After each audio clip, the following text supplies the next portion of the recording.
Bonjour et bienvenue dans cette vidéo de Racine Phedre.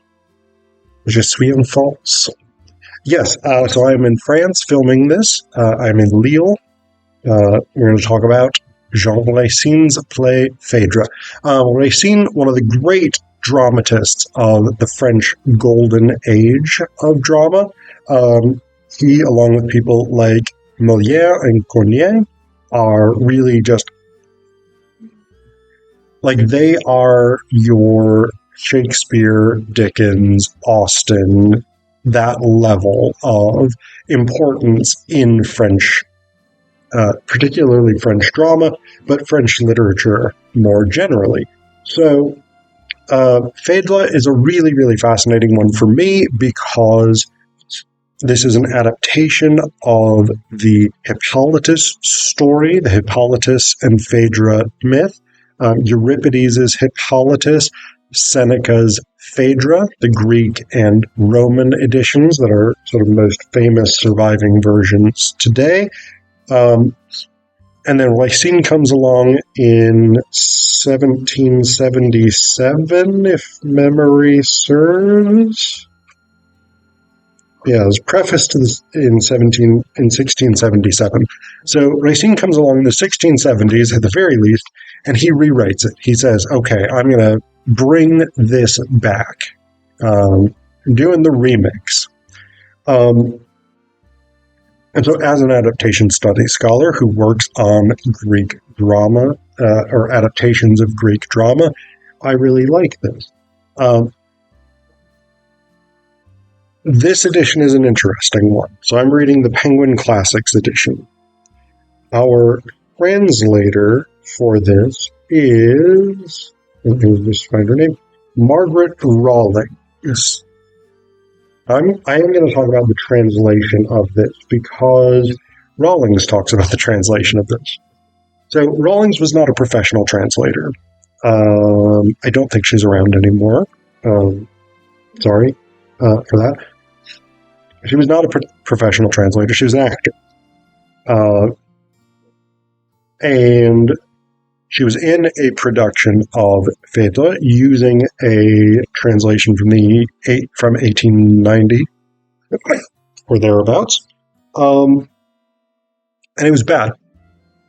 Bad stuff. A lot of bad stuff done in the Victorian period. They were not necessarily great at, like, I'm going to translate this in a way that is actable. Which was often not their objective, to be fair. But basically,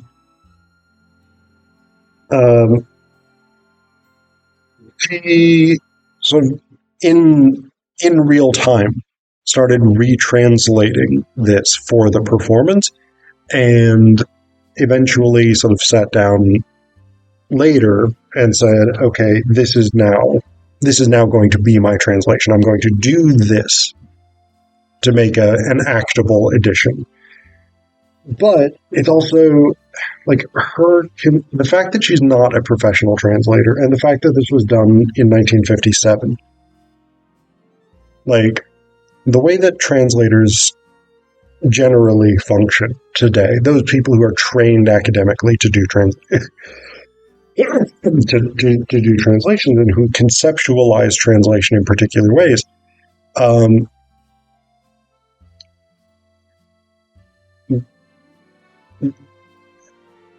there are things that Rawlings says about her process and about her objectives, her strategy, etc., that raise some red flags. So she says here, if an English poet were to translate Phaedra, we might have a wonderful play. It would be Phaedra or Phaedra after Racine, after Euripides, but it would not be a translation of Racine's Phaedra. Mine is.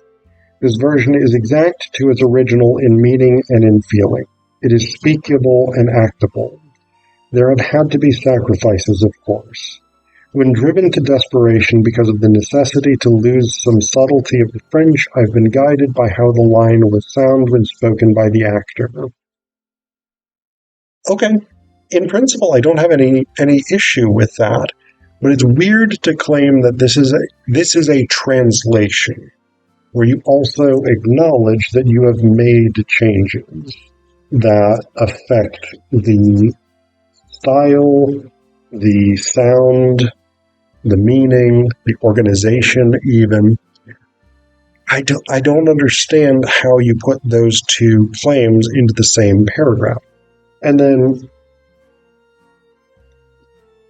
there's this bit at the end of her preface where she says,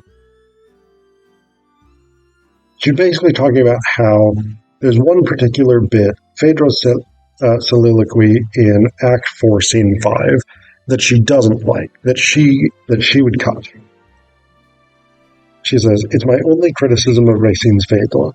But if my saying that I believe this one short passage to be dramatically superfluous should lead anyone to cut other passages which they might find difficult, I should regard myself as a criminal. Every word in its order and every line and scene and act in their order are irreplaceable in this unique dramatic poem." But you did replace them. You translated it, and you said earlier in this preface that you have sometimes sacrificed elements of that translation in order to achieve actability. What do you consider to be actability? You have done the things that you claim you have not done, and you claim that no one should be doing. I don't know. I don't like it. I'm not a translator by training, but because I'm an adaptation studies person, I have enough of a sense of how translation theory functions and the sort of ethics of translation that this just raises red flags for me. Okay, so actual Racine's Phedre as opposed to Margaret Rawlings. It's really an interesting. One of the things that makes it interesting is the ways in which Racine changes the story from what we get in Euripides and Seneca. So the basic plotline of Hippolytus, if I can bare bones this to the bare bones,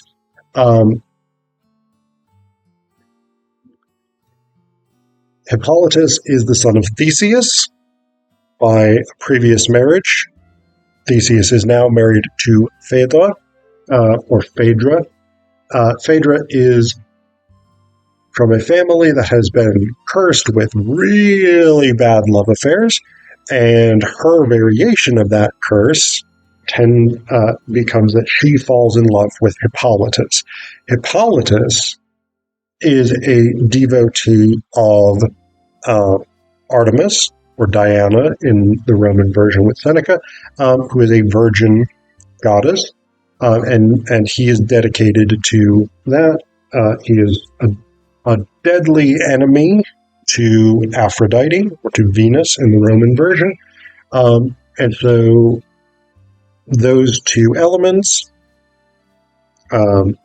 Hippolytus's hatred for Aphrodite and the long problematic history of Phaedra's family combine, Phaedra falls in love with Hippolytus. In different versions, different things happen, but it is revealed to Hippolytus that Phaedra is in love with him. He rejects her. In the Euripides, she then goes and hangs herself off stage. In the Seneca, she then goes and stabs herself. In the Racine, she takes poison and gives us a final speech.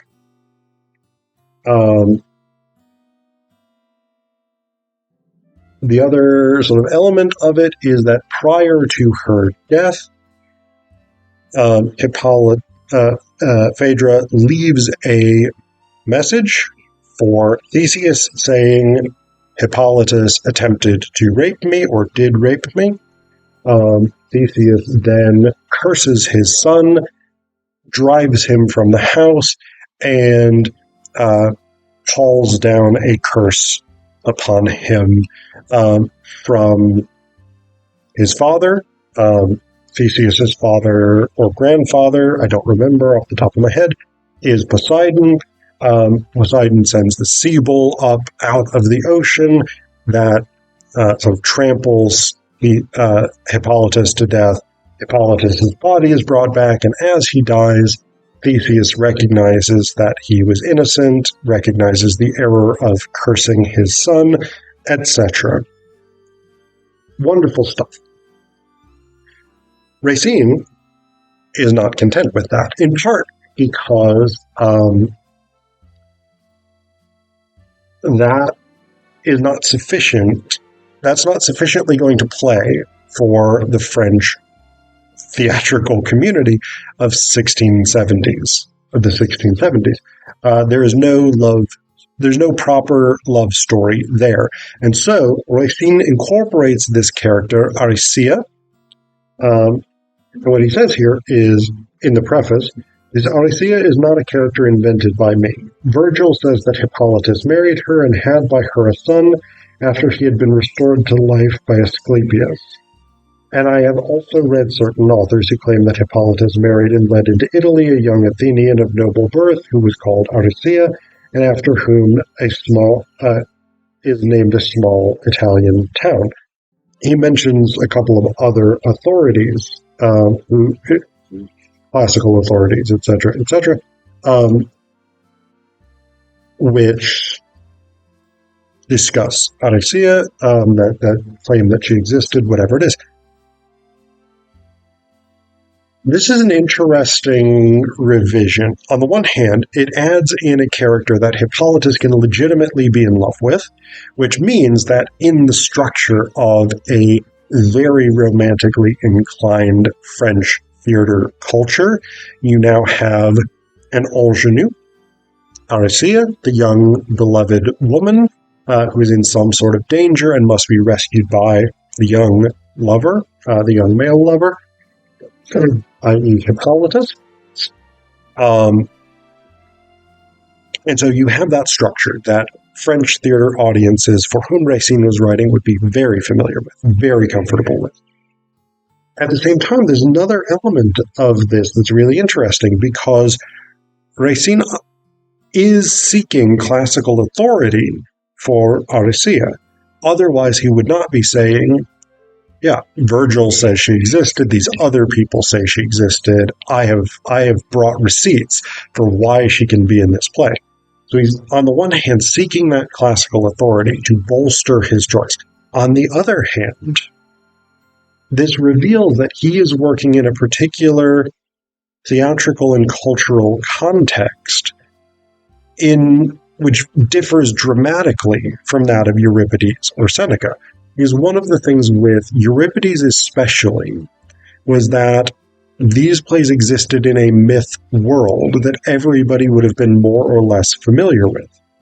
You don't need to tell the story of Hippolytus and Aricia in Euripides' Hippolytus, because that exists outside. That's in the myth world, but it's not this bit of it. Whereas for Racine, that doesn't exist as much. This is a French Catholic context. This is not a context of Greco-Roman myth in which everybody would be familiar with these stories from childhood. And so you are more limited in what you can do and what assumptions you can make. So I think that's really, really interesting. But then Racine picks up, and there's all these other really interesting things. I'm just going to talk about a few of them that I find most fascinating. Right from the beginning, Act 1, Scene 1. Hippolytus is there with his friend Theramenes. Hippolytus says, "My mind's made up. I go, Theramenes. I can no longer stay in beautiful Trozen. In mortal doubt I waver, grow ashamed of idleness. 6 months and more my father has been gone. I do not know what has become of that beloved head, nor even where upon the earth he hides." This is not Hippolytus. This is Telemachus. This is Odysseus' son from the Odyssey, the beginning of the Odyssey, in which Telemachus says, "Dad is gone, I don't know where he is, I'm going to go out and find him." Subsequently, we have this bit,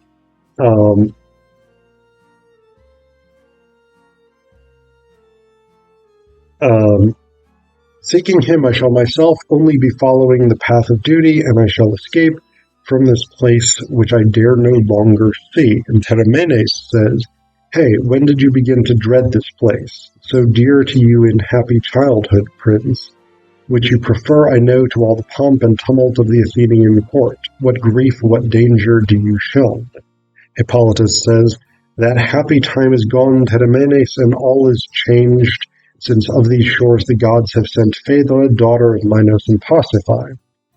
Now he's Hamlet.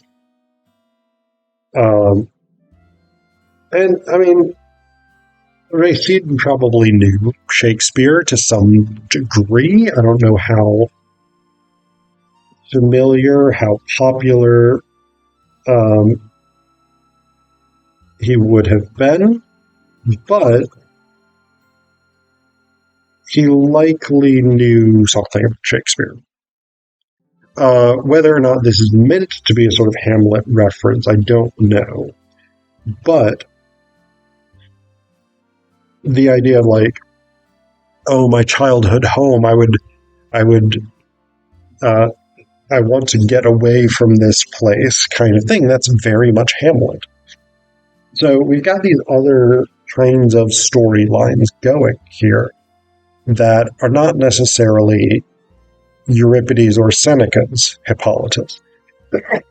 The other major change that Racine makes, and the only other one I'm going to talk about, though there's more that are interesting, is that we have a succession struggle, which again, for the French court, for the French theater of this time, would have been very, very familiar ground.